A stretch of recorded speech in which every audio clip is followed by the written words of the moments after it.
Ah, le message. Hmm. J'ai d'autant plus la pression que Maurice était là. Parce que j'aimerais traiter d'un sujet qui, c'est la première fois que je vais le traiter. C'est un sujet difficile.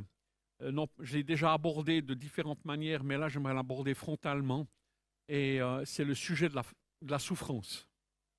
C'est un grand thème qui touche toute l'humanité, toutes les religions, toutes les philosophies. Et cette question de la souffrance, eh bien, elle nous, tôt ou tard dans notre vie, elle va nous impacter, elle va finalement nous toucher, elle va d'une manière ou d'une autre nous interpeller. Et on verra qu'est-ce que la Bible a à nous dire sur ce sujet-là et quelles sont les réponses que Dieu nous donne d'une manière ou d'une autre, qui peut nous satisfaire ou pas nous satisfaire. On verra comment finalement Dieu il traite ce sujet-là avec nous. Je ne sais pas vous, mais il m'arrive parfois, quand je suis dans des circonstances, de dire qu'est-ce que j'ai foutu au bon Dieu pour qu'il m'arrive ça. C'est un réflexe, hein. Des fois, on entend ça aussi comme expression, de se dire mais qu'est-ce que j'ai, pourquoi est-ce qu'il m'arrive ça. Et ces dernières semaines, j'ai eu pas mal de pourquoi. Des gens qui m'ont interpellé, qui m'ont dit mais pourquoi est-ce que je vis ça? Pourquoi est-ce qu'il y a cette souffrance? Pourquoi est-ce que je vis cela? Pourquoi est-ce que j'entends je suis au chômage et je ne trouve pas de travail? Pourquoi est-ce que finalement je souffre? J'ai aussi été voir Gaston et il me dit mais pourquoi je reste encore? J'aimerais tellement retourner. Pourquoi il me fait traîner le Seigneur? Et puis d'autres qui sont malades et qui me disent mais pourquoi Dieu me permet de passer par ce cancer et où je souffre et autres quoi. Pourquoi? Vous voyez, c'est tout ce genre de questions qui nous viennent et où il n'y a pas nécessairement une réponse qui nous saute aux yeux comme ça. Donc en fait, l'idée c'est de se poser la question, de se dire mais finalement cette souffrance, comment Dieu lui il l'aborde, comment il traite ça avec nous. Et pour cela, on va essayer de voir différentes choses au niveau des pourquoi. Déjà, ce que j'aimerais dire ici, c'est que c'est hors de la Bible, ça, et c'est parce que j'ai lu d'autres livres, mais Stephen Hawking, vous connaissez ce grand savant qui est mort en 2018, et il dit la chose suivante. Nous avons besoin de comprendre et d'interpréter le monde qui nous entoure. On ne peut en extraire l'observateur, nous en l'occurrence, de notre perception du monde, car celle-ci est créée par nos organes sensoriels et notre façon de penser et de raisonner. Notre perception, et donc les observations qui sont à la base de nos théories, n'est pas directe, elle est construite à travers la lentille qui est la structure d'interprétation de notre cerveau humain. Donc, ce pourquoi qui vient dans nos vies d'une manière très spontanée, en fait, il y a d'autres savants qui ont fait des tests. C'est Yuval Noah Harari qui nous parle de cela dans Homo Deus. Et il parle de ces professeurs de Gazzaniga qui ont fait une expérience avec des patients qui souffraient de déconnexion interhémisphérique. Sous-entendu, il y a nos deux lobes de cerveau et il y a un canal de communication. Et puis, par des accidents, ça peut arriver que ça soit coupé et que les deux hémisphères ne communiquent plus et ne se coordonnent plus. Et dans ce cadre-là, eh bien, ils ont constaté qu'en faisant différentes expériences, là, je ne vais pas vous expliquer si ça vous intéresse, je peux vous donner les références. Finalement, le cerveau gauche, qui est celui de la raison et un peu des mathématiques et de tout ce qui est un peu logique, il a besoin de se raconter des histoires. Et s'il n'a pas toutes les informations, il va créer les histoires pour satisfaire le pourquoi et le besoin de sens. C'est intéressant de savoir que notre cerveau est pré-câblé, pré-organisé pour que nous posions la question pourquoi. Parce que la question du pourquoi est à la base de tous nos développements et de finalement tout ce qu'on peut percevoir et comprendre, y compris Dieu. Donc, notre Seigneur a créé en nous ce cerveau qui pose la question pourquoi. Et c'est vrai qu'on est des fois passablement perturbé par les situations que nous vivons et ce n'est pas nouveau parce qu'une des choses qui nous paraît le plus difficile à accepter, c'est pourquoi est-ce que ça m'arrive à moi alors que je connais que celui-là, il est pire que moi.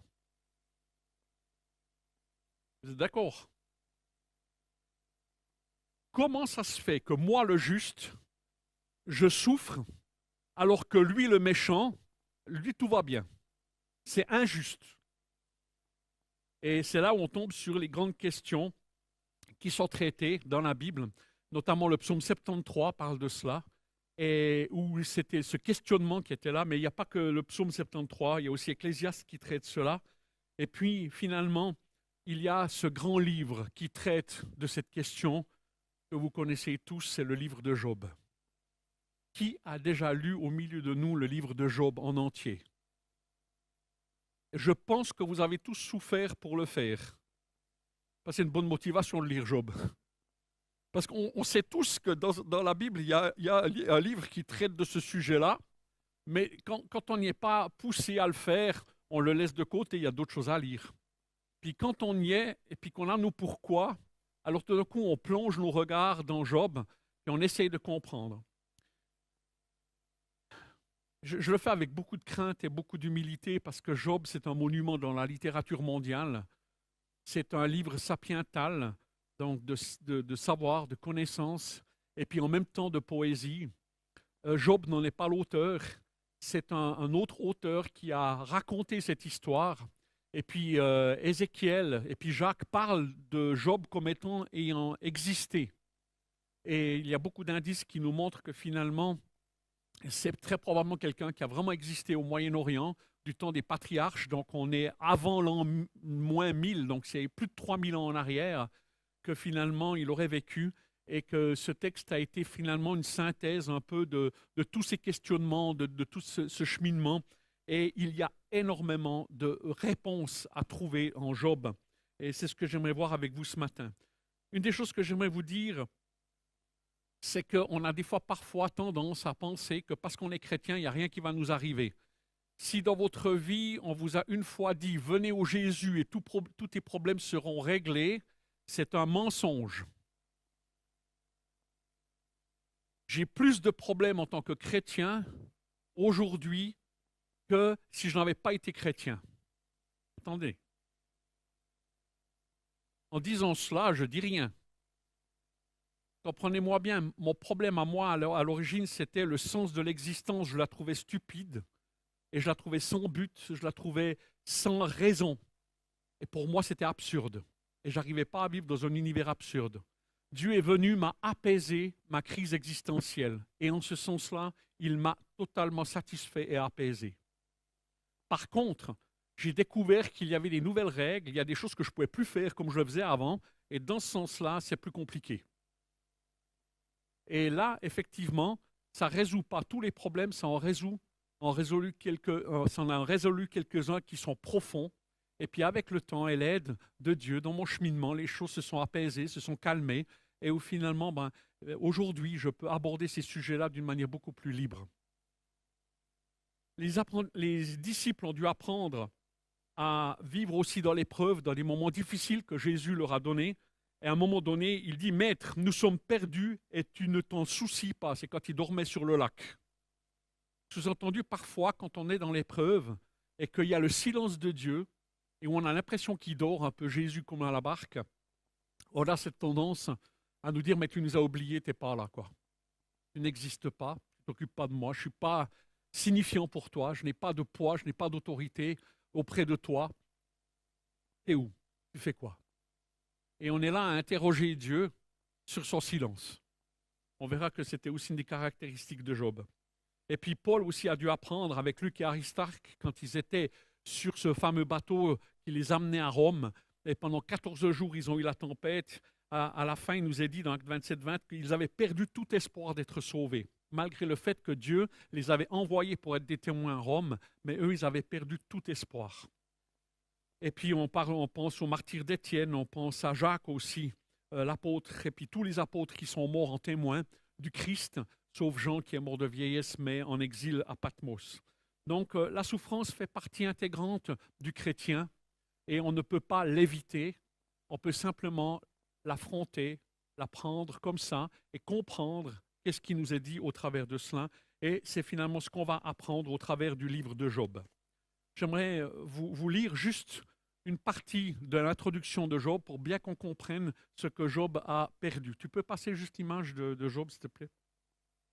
Job 1, 13. Alors qu'un jour, les fils et les filles de Job mangeaient et buvaient du vin chez leur frère aîné, un messager arriva vers Job et lui dit: les bœufs labouraient et les ânesses broutaient à côté d'eux. Des Sabéens se sont jetés sur eux et les ont enlevés. Ils ont tué les serviteurs à coups d'épée et je suis le seul à avoir pu m'échapper pour t'en apporter la nouvelle. Il parlait encore lorsqu'un autre messager arriva et dit: la foudre est tombée du ciel, a embrasé les brebis et les serviteurs et les a dévorés. Je suis le seul à avoir pu m'échapper pour t'en apporter la nouvelle. Il parlait encore lorsqu'un autre messager arriva et dit: des Chaldéens, répartis en 3 bandes, se sont précipités sur les chameaux, ils les ont enlevés, ils ont tué les serviteurs à coups d'épée, et je suis le seul à avoir pu m'échapper pour t'en apporter la nouvelle. Il parlait encore lorsqu'un autre messager arriva et dit: pendant que tes filles et tes fils mangeaient et buvaient du vin chez leur frère aîné, un grand vent est venu depuis l'autre côté du désert et a frappé contre les 4 coins de la maison. Elle s'est écroulée sur les jeunes gens et ils sont morts. Je suis le seul à avoir pu m'échapper et t'en apporter la nouvelle. Job se leva alors, déchira son manteau, se rasa la tête, puis il se jeta par terre, se prosterna et dit: c'est nu que je suis sorti du ventre de ma mère, et c'est nu que je repartirai. L'Éternel a donné, l'Éternel a repris. Que le nom de l'Éternel soit béni. Dans tout cela, Job ne pécha pas, il n'attribua rien d'inapproprié à Dieu. Texte terrible où un homme qui était bien placé, riche, en santé, qui avait tout pour réussir au niveau social et autres, le voilà en un instant au plus bas. Et là, il n'est pas encore au plus bas, parce qu'il y a encore un étage qui ira plus loin, puisque même là, eh bien, il va tomber gravement malade. Et puis, dans sa maladie, il sera même assis sur des cendres en train de gratter cette maladie de peau qui était la sienne. Et là, il a vraiment tout perdu et il était vraiment au plus bas de ce qu'il y a. Une des choses qui est étonnante que j'ai aussi passé, c'est que quelque part, et pour certains d'entre vous aussi, c'est que quand on passe par un moment d'épreuve, on dirait que tout s'acharne en même temps pour venir. Et quelque part, c'est comme si un truc tombe, puis après, en même temps, il y a 3-4 autres choses qui tombent en même temps. Et c'est là où ça devient difficile. Parce que si on n'a qu'une seule souffrance en termes de stress, on arrive à gérer. Mais quand tout vient en même temps, là, on est au bord du désespoir. Et Job était vraiment au fond du trou. Ça, c'est son contexte personnel dans lequel il vit. Ce que je vous propose, c'est juste d'analyser maintenant ces 4 positions qu'on peut déduire de ce texte. La question c'est, mais qu'est-ce qui s'est passé? Pourquoi est-ce que ça m'est arrivé? Et Job, qui subit ces choses, il ne les comprend pas. Il est totalement aveugle de la situation et lui, il ne fait que de constater en un instant tout s'est écroulé, alors que tout ce qu'il faisait était juste, était correct. Nous, on le sait parce qu'on a lu le prologue, on sait un peu le contexte, quoi. Mais lui, il ne le sait pas. Et là interviennent des amis bien intentionnés, des amis sympas, des amis gentils qui l'ont suivi, qui l'ont connu et qui viennent à côté de lui. Et pendant 1 semaine, ils se taisent, ils sont à côté. Et puis, finalement, leur thèse à eux, c'est de penser que Dieu punit les méchants et il bénit ceux qui le craignent. Ça, c'est leur base de fonctionnement, de compréhension qu'ils ont de Dieu. Et ils ne vont cesser de harceler Job tout au long de 20 chapitres en lui disant: mais Job, crache le morceau. Avoue, qu'est-ce que tu as fait pour que tu en sois là? Nous, on connaît Dieu. Dieu ne permettrait pas, toi qui étais le juste, toi qui faisais le bonheur de la veuve et puis qui prenait l'orphelin sous sa protection, qui donnait l'hospitalité et tout. Je veux dire, comment ça se fait que toi, Job, tu sois maintenant dans un tel état? Tu as dû faire quelque chose de terrible. Si vous lisez Job attentivement, vous allez voir que ça va en crescendo et à la fin, ils s'énervent vraiment contre Job. Et ils ont une attitude vraiment exécrable au point où Job va leur dire: vous êtes vraiment de bien tristes amis et de bien tristes consolateurs. Et c'est vrai que c'est une grande difficulté que Job a, parce que lui, moralement, il sait qu'il est coupable. Il le dit qu'il y a une culpabilité vis-à-vis de Dieu. Dieu, il prétend pas qu'il est saint à 100%, mais en tout cas pas qu'il mérite ça. Et il est persuadé de cette innocence et il demande à Dieu de pouvoir se présenter à lui et de pouvoir présenter son cas. Et il est certain qu'il va être entendu par Dieu et que finalement Dieu lui donnera raison. Le problème, c'est qu'il y a le silence qui dure pendant ces 33 chapitres où Dieu n'est juste pas présent, quoi. Et il y a la souffrance et ses amis qui l'accablent et qui le poussent. Et puis, on voit cette thèse que finalement les amis de Job disent en Job 11, 13, mais enfin c'est tout le long des chapitres. Pour toi, dirige ton cœur vers Dieu, étends vers lui tes mains, éloigne-toi de l'iniquité et ne te laisse pas habiter la justice sous ta tente. Alors tu lèveras ton front sans tache, tu seras ferme et sans crainte, tu oublieras tes souffrances, tu t'en souviendras comme des eaux écoulées, tes jours auront plus d'éclat que le soleil à midi, tes ténèbres seront comme la lumière du matin, tu seras plein de confiance et ton attente ne sera plus vaine. Tu regarderas autour de toi et tu reposeras en sûreté, tu te coucheras sans que personne ne te trouble et plusieurs caresseront ton visage. Mais les yeux des méchants seront consumés, pour eux point de refuge, la mort, voilà leur espérance. On a tous vécu dans la souffrance des moments avec des amis qui disent « mais il faut prier, il n'y a qu'à jeûner, il n'y a qu'à chasser les démons, il n'y a qu'à finalement, analyser, ton héritage et le récuser au nom de Jésus. » Il y a toutes sortes de techniques et de méthodes qui sont issues finalement d'une réponse de ce type-là en disant « mais le Seigneur veut te délivrer, le Seigneur veut faire ci, le Seigneur veut faire cela. » Et nous avons tous rencontré des gens qui croient bien faire et puis qui nous disent, mais probablement qu'il y a un péché caché dans ta vie et tu dois le confesser, et puis demander pardon, et puis après, finalement, tu seras rétabli, puis tout va revenir comme par magie, et vraiment, Dieu va te bénir, quoi. Ça peut arriver. Mais ça ne peut aussi ne pas arriver. Dans le cas de Job, ça ne s'est pas passé de cette manière-là. Et Jésus nous l'enseigne lui-même en nous disant que les péchés ne sont pas nécessairement liés à des circonstances de vie. Et il va parler de cet aveugle-né dans Jean 9, 1, et puis où les disciples posent la question, mais qui a péché? Est-ce que c'est lui ou c'est ses parents? Et la réponse de Jésus, elle est la suivante, ce n'est pas que lui ou ses parents aient péché, mais c'est afin que les œuvres de Dieu soient manifestées en lui. Il ne répond pas. Et il dit non. Et si on regarde un peu plus loin, dans Luc 13, 11, avec les Galiléens qui se sont fait tuer par Pilate, et puis aussi ces 18 personnes qui sont mortes à la tour de Siloé, il donne la même réponse. Croyez-vous qu'ils fussent plus coupables que tous les autres habitants de Jérusalem? Non, je vous le dis. Mais si vous ne vous repentez, vous périrez tous également. Et c'était aussi pour les Galiléens, mais si vous ne repentez pas, vous périssez tous également. Sous-entendu, Jésus ne donne pas de réponse. Est-ce qu'ils ont péché ou pas? Il dit c'est des choses qui sont là, et ces choses qui sont là, eh bien, on doit y passer et on doit finalement, nous, avoir la bonne attitude vis-à-vis de Dieu. Le deuxième point, c'est que pour Job, c'est un mystère. Il ne sait pas ce qui s'est passé, il vit dans la souffrance et dans le questionnement.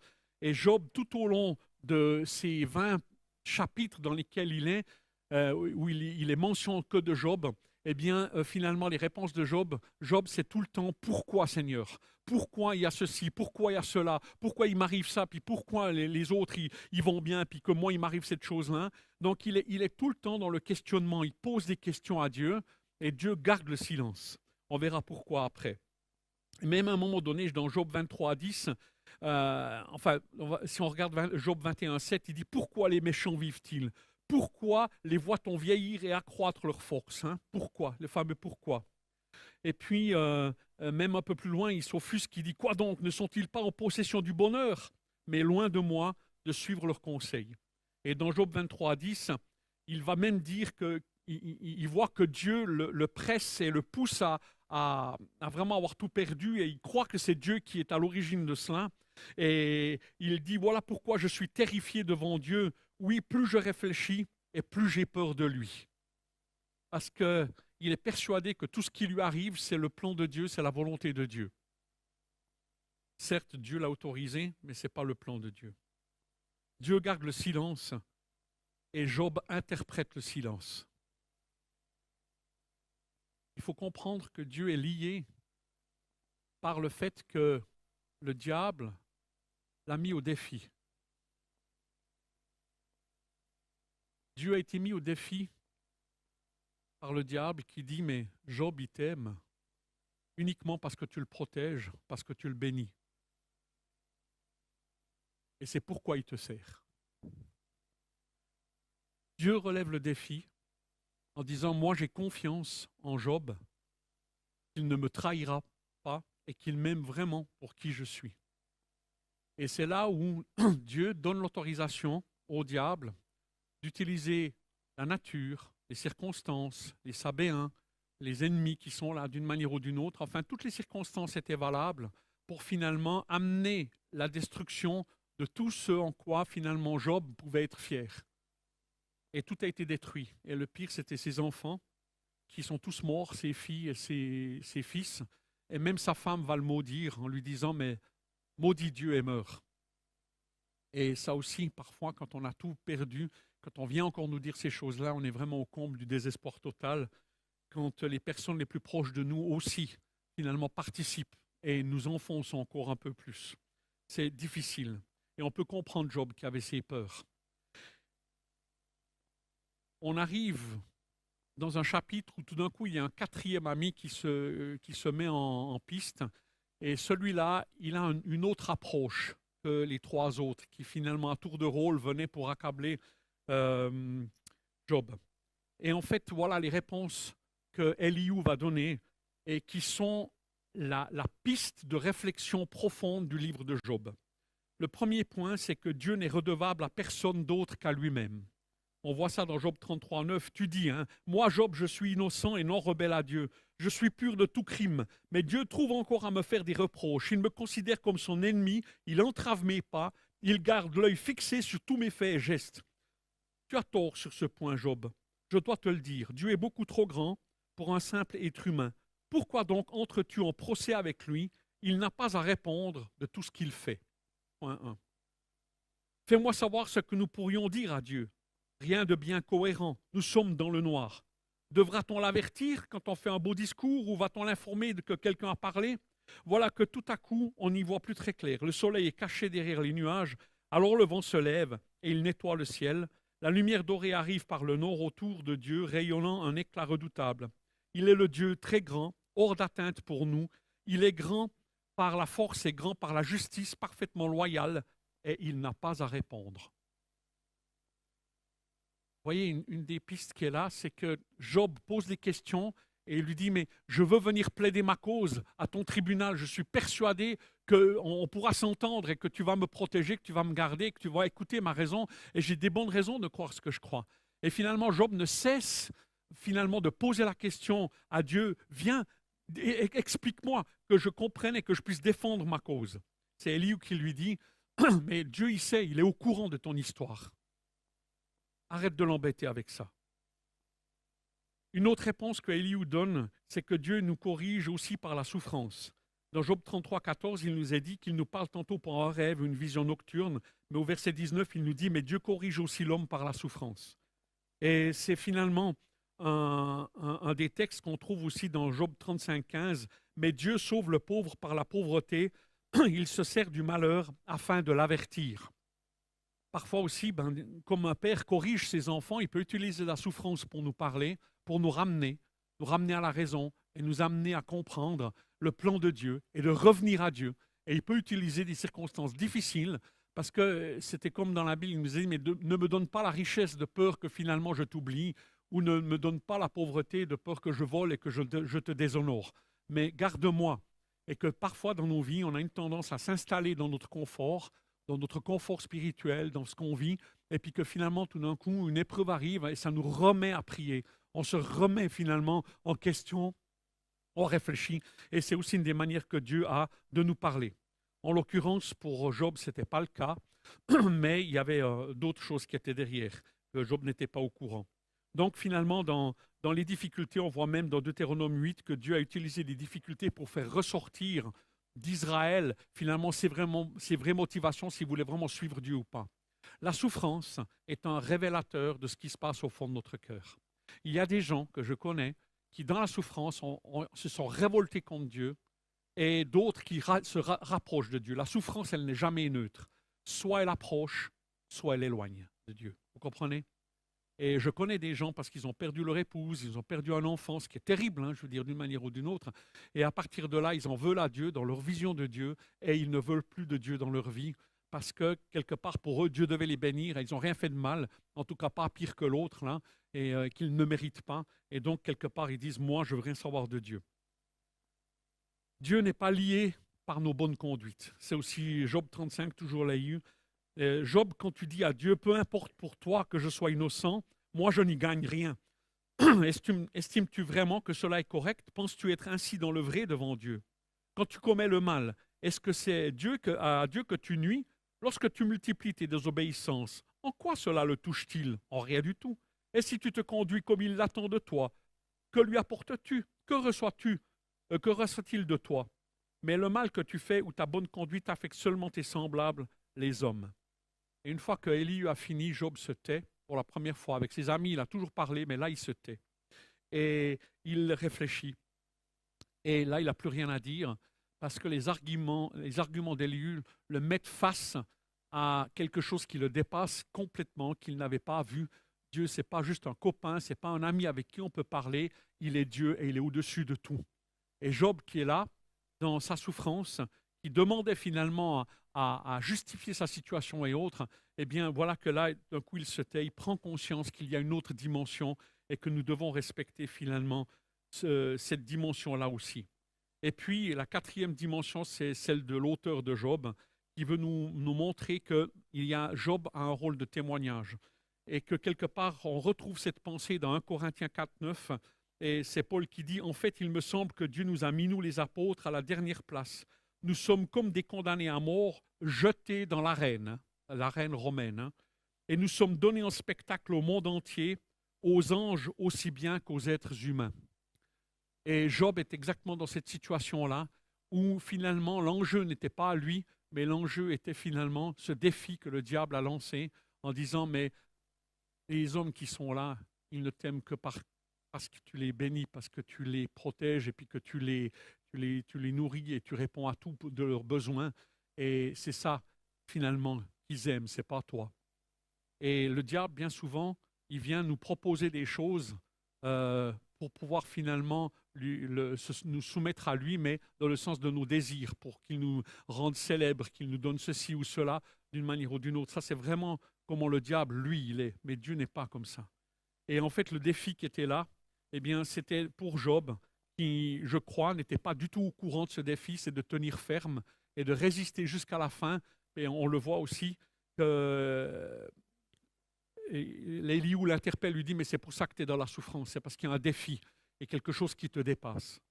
Donc on voit qu'au travers de tout cela, je vais résumer, je vais finir, eh bien, quelque part, l'enjeu de la souffrance, il est révélateur de nos motivations, révélateur de qui nous sommes, et Dieu a confiance aussi en nous en tant que chrétiens, comme il avait confiance à Job, pour que nous puissions apporter un bon témoignage auprès de ceux qui souffrent, auprès finalement de tous ceux qui passent par des grandes souffrances. Et je dois dire que Morissette, ce matin, elle est là, c'est un grand défi quand on connaît sa vie. Pour moi, c'est un héros de la foi. Elle a perdu son mari dans un accident et ses 3 enfants il y a déjà quelques dizaines d'années. Et elle est toujours là, fidèle à servir le Seigneur. Moi, ça me touche profondément. Parce qu'en comparaison, ce que moi j'ai souffert ou ce que je suis en train de souffrir, eh bien, ce n'est pas pareil. Mais quelque part, l'enjeu, il est de rester fidèle et témoin et de continuer malgré tout à faire confiance à Dieu. Ce qui est intéressant dans la conclusion, c'est quand Dieu il commence à parler, Dieu questionne Job. Et en questionnant Job, il lui pose la question, mais toi, tu étais où quand j'ai créé le monde? Tu étais où quand moi, j'ai mis les choses en place? Quand j'ai créé les animaux avec toutes les règles? Est-ce que tu peux me répondre à telle question? Il pose plus de 50 questions à Job.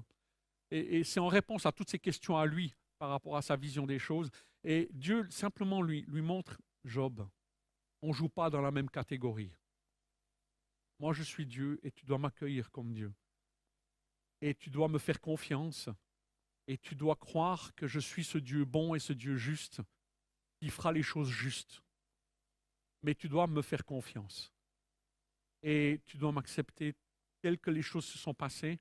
Si j'ai permis que ces choses t'arrivent, tu dois me faire confiance parce qu'il y a une finalité, il y a un enjeu. Et tout l'enjeu est, finalement, est-ce qu'on est capable de faire confiance en Dieu quand on est dans la souffrance, dans la difficulté, comme Job, de rester fidèle. On a le droit à des questions. On a le droit, finalement, de s'interroger. Hein. Je veux dire, dans la souffrance, réfléchis, nous dit Ecclésiaste. Et c'est vrai. Et Job réfléchit. Et il a pensé. Mais à un moment donné, Dieu dit, attends, je ne suis pas, moi, obligé de te répondre. Tu ne peux pas m'amener dans ton tribunal. C'est moi qui suis Dieu. Et là, Job, tout d'un coup, prend conscience de finalement sa finitude, ses limites. Et c'est là où il peut conclure en disant, finalement, eh bien, j'ai posé des questions qui m'ont échappé et je n'ai pas compris. J'avais entendu parler de toi, mais maintenant, j'ai vraiment pris conscience de qui tu es. Hein. Maintenant, mon œil te voit et je sais qui tu es et je m'en repens et je te demande pardon pour mon attitude de vouloir te demander des comptes et je veux te faire confiance. Une chose extraordinaire en Job, et c'est dommage que le temps passe si vite, c'est la conclusion, c'est que Job est prophète. Et dans 2 textes extraordinaires, il va parler de ce que Jésus a fait à la croix. Et il dit dans Job 16, 19, maintenant, déjà, je sais que mon témoin est dans le ciel, mon témoin est dans les lieux élevés, et il va être là, c'est mon témoin.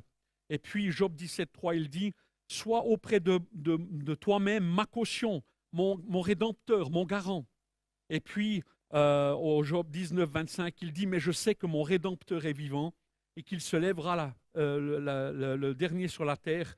Quand ma peau sera détruite, il se lèvera, que j'en aurai plus de chair, je verrai Dieu, je le verrai et il me sera favorable. Mes yeux le verront et non ceux d'un autre. Mon âme languit d'attente au-dedans de moi. Et on voit qu'il crie, mon rédempteur est vivant. Il sait qu'il y a quelqu'un qui va plaider pour lui. Et quelque part, on le connaît tous, c'est ce Jésus qui va devenir ce rédempteur de Job, mais pas seulement de Job, de nous aussi. Et j'aimerais quand même terminer en vous disant, c'était quoi la dernière question de Jésus sur la croix? Pourquoi m'as-tu abandonné?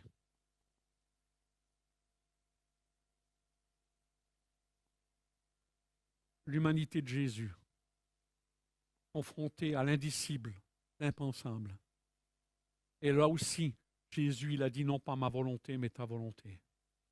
Et en ayant fait la volonté de Dieu, nous sommes tous au bénéfice de la grâce, comme nous l'avons chanté.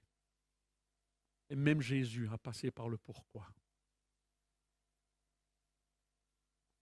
Mes amis, ayons confiance en Dieu.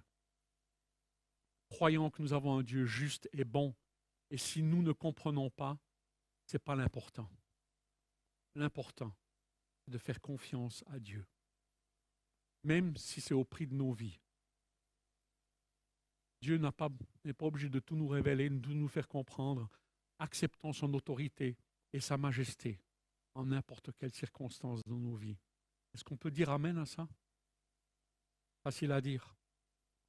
Que Dieu nous aide à le vivre et nous accompagne et nous soutienne. Et vous soutienne à vous qui êtes dans l'épreuve maintenant et dans la souffrance et dans la peine. Toute ma compassion pour vous. Que Dieu vous aide et vous fortifie dans votre souffrance. Et j'espère avoir pu vous donner quelques réponses ce matin. Et si vous voulez approfondir, il y a un excellent petit livre qui parle de cela mieux que moi encore. Pourquoi Dieu permet-il la souffrance? Et c'est un excellent livre qui a lu en 2 heures, mais qui se médite sur des semaines et des années. Merci pour votre présence, merci pour votre écoute, quoi. Et que Dieu vraiment vous accompagne et vous bénisse et vous soutienne dans vos propres épreuves, dans vos difficultés, et que vous puissiez toujours comprendre ce que Job veut nous enseigner et comment laisser Dieu régner en toutes choses dans nos vies et de lui faire confiance malgré tout. Amen.